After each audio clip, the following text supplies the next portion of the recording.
Let's jump right into the core deficit split between oxygenation and ventilation.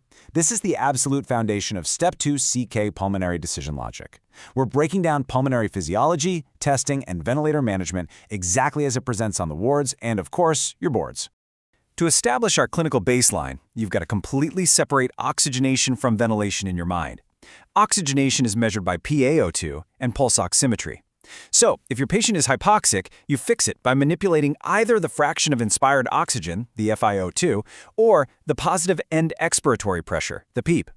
Ventilation, on the other hand, is all about clearing out carbon dioxide. We measure that with PaCO2 and pH. If a patient is hypercapnic, you've got to change their minute ventilation. And you do that by adjusting either their tidal volume or their respiratory rate.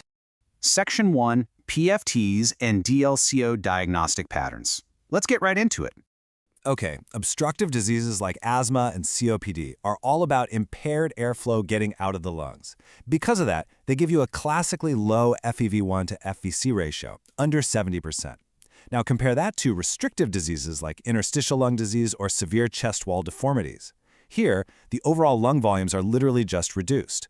Total lung capacity and FVC drop, but since they both drop proportionally, that FEV1 to FVC ratio is preserved or sometimes even increased. Look at the obstructive flow volume loop in red here. The inspiration phase looks completely normal, but the second the patient tries to exhale, that impaired airflow creates this distinctly scooped-out expiratory phase. That inward scooping is literally the visual representation of a low FEV1. Now compare that to a fixed upper airway obstruction. It creates this distinctly flattened, almost oval-shaped curve on both inspiration and expiration. Because the obstruction is fixed, think something like a tracheal stenosis or a huge goiter, airflow is equally blocked going in and coming out. It basically chops the top and bottom right off the normal loop. So, once you have your pattern, DLCO steps in to pinpoint the exact pathology. It measures gas transfer right across the alveolo-capillary interface. Take emphysema and asthma. They're both obstructive, right? But a huge exam clue is that emphysema gives you a low DLCO because the actual alveoli are destroyed. Asthma leaves that interface totally intact, so the DLCO stays normal or even goes up. For restrictive patterns, a low DLCO points to intrinsic lung disease, like pulmonary fibrosis.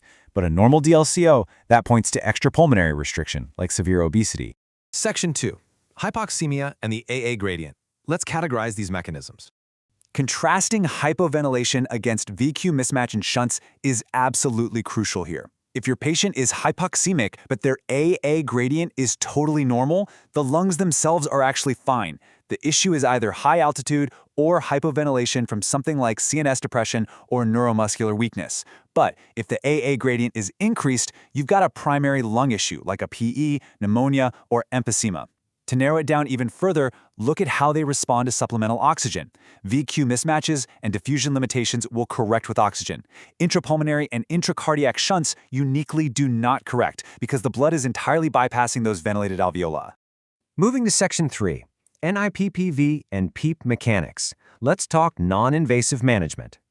Before you jump straight to intubation, always evaluate for non-invasive positive pressure ventilation, or NIPVP.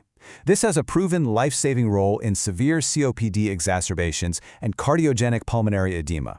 By pushing positive pressure in, it forces fluid out of the alveoli in edema and drastically reduces the work of breathing for severe COPD patients. Oftentimes, this prevents the need for mechanical ventilation entirely. But, and this is a big but, NIPV is strictly contraindicated if the patient is medically unstable. We're talking cardiac arrest, profound encephalopathy, or a severe acidosis where the pH is under 7.1. Mechanical issues like an inability to protect their airway or a really high aspiration risk are absolute deal breakers. For those, you must proceed to endotracheal intubation. And hey, once they're intubated, you immediately use end-tidal capnography to confirm you're actually ventilating them. A sudden loss of CO2 is your immediate warning for tube dislodgement or cardiac arrest. Whether you're doing non-invasive or invasive ventilation, positive pressure relies heavily on PEEP. PEEP is a ventilator setting that holds positive pressure inside the lungs over the entire breathing cycle. Think of it like a doorstop.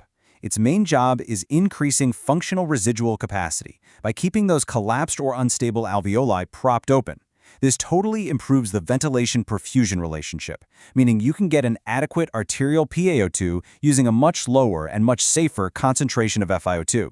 That directly reduces the risk of oxygen toxicity. Of course, PEEP comes with some highly tested complications. You're increasing intrathoracic pressure, right?